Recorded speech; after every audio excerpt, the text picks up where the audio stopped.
এলজিবিটিকিউর পক্ষে এবার সওয়াল করলেন আরএসএস প্রধান মোহন ভাগবত। তিনি বললেন যে সনাতন ধর্মে তাদের অস্তিত্ব চিরকাল এবং তারা সমাজেরই অংশ, তাদেরকে একঘরে করে রাখা উচিত নয়, প্রাপ্য সম্মান দেওয়ার বার্তা দিলেন আরএসএস প্রধান মোহন ভাগবত। তার এই মন্তব্যকে ঘিরে একদিকে রাজনৈতিক, অন্যদিকে সামাজিক উভয় মহলে শুরু হয়ে গেছে তীব্র আলোচনা। বিস্তারিত জানবো, সঙ্গে যুক্ত হয়েছে প্রতিনিধি সৌম মুখোপাধ্যায়। সৌম, তিনি বললেন, আরএসএস প্রধান তিনি বললেন যে সনাতন ধর্মে এলজিবিটিকিউদের একটা অস্তিত্ব রয়েছে, এবং কি জানতে পারছো গোটা ঘটনার যদি তুলে ধরো। দেখো, বিষয়টা হচ্ছে যে জার্মানির বার্লিনে আমরা গতকালই দেখেছিলাম একটি খবর যে সমকামী বা এলজিবিটি কিউ সম্প্রদায়ের একটি মিছিলে কিন্তু গুলি চালিয়েছিল এক আত্মাই, তাকে হত্যা করা হয়েছে পুলিশের তরফ থেকে। কিন্তু গোটা বিশ্বেই এই বিষয়টি নিয়ে কিন্তু আলোড়ন চলছে। আর তার মাঝেই কিন্তু রোববার দিন হায়দ্রাবাদে একটি অনুষ্ঠানে বক্তব্য রাখতে গিয়ে এলজিবিটি কিউ সম্প্রদায়কে নিয়ে কিন্তু প্রশ্নের মুখে পড়েন আরএসএস এর প্রধান মোহন ভাগবত। তাকে জিজ্ঞেস করা হয় যে ভারতীয় সমাজে এই সম্প্রদায়ের কতটা তাৎপর্য আছে বা গুরুত্ব আছে। তার উত্তরে কিন্তু একটা বড় তাৎপর্যপূর্ণ বার্তা আরএসএস প্রধান মোহন ভাগবত দিয়েছেন। তিনি বলেছেন যে এলজিবিটি কিউ সম্প্রদায়ের মানুষরা সমাজ থেকে বিচ্যুত নয়, তারা সমাজেরই অঙ্গ এবং এরাও মানুষ, সম্মান পাওয়ার অধিকারী। সনাতন ধর্মে এদের চিরকালীন একটা অস্তিত্ব রয়েছে এবং প্রাচীন কাল থেকে কিন্তু ভারতীয় সমাজ এই সম্প্রদায়ের অস্তিত্বকে স্বীকার করে এসে এদেরকে সম্মান জানিয়ে এসছে। কাউকে কাউকে প্রকৃতি এইভাবে তৈরি করেছে, কারোর মানসিকতা এরকম থাকে। এরা চিরকাল একই রকম থাকে না, অনেকে পরবর্তীকালে পরিবর্তনও হয়। আমরা আগাগোড়াই এদের হয়ে নীরবে কাজ করে চলেছি। আমরা দেখেছি যে কিছু ক্ষেত্রে মানসিকতার পরিবর্তন হয়, কেউ কেউ ঠিক হয়ে যান, কেউ কেউ আবার এই ধারাতেই থাকে। কিন্তু আমাদের এদের অস্তিত্বকে স্বীকার করতে হবে, এদেরকে কোনোভাবেই অস্বীকার করা যাবে না। কারণ এরাও মানুষ এবং এদেরও বেঁচে থাকার অধিকার আছে, এরাও সম্মান পাওয়ার যোগ্য। ওদেরকে আপনি কোনোভাবেই সমাজ থেকে আলাদা করতে পারেন না। সমাজ থেকে এদের একঘরে করা উচিত নয় এবং সামাজিক জীবনের বিশাল পরিসরে এদের জন্য একটা গুরুত্বপূর্ণ স্থান রয়েছে।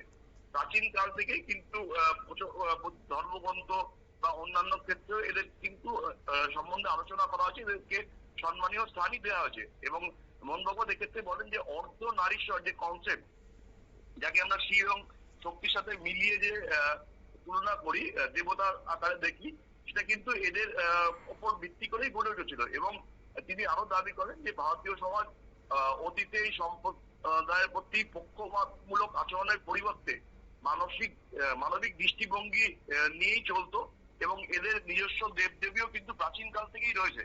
এদের মন্দির রয়েছে, মহামন্ডলেশ্বর রয়েছে, এদের নিজস্ব আখাড়া রয়েছে।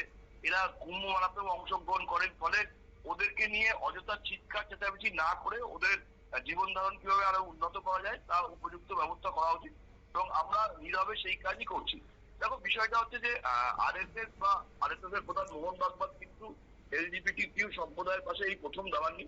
এর আগে 2018 সালে যখন সুপ্রিম কোর্ট ভারতীয় দণ্ডবিধির 377 ধারা বাতিল করে প্রাপ্ত বয়স্কদের পারস্পরিক সম্মতিতে সমলিঙ্গের সম্পর্ককে স্বীকৃতি দিয়েছিল, সেই সময় কিন্তু আরএসএস এই সুপ্রিম কোর্টের রায়কে সমর্থন জানিয়েছিল।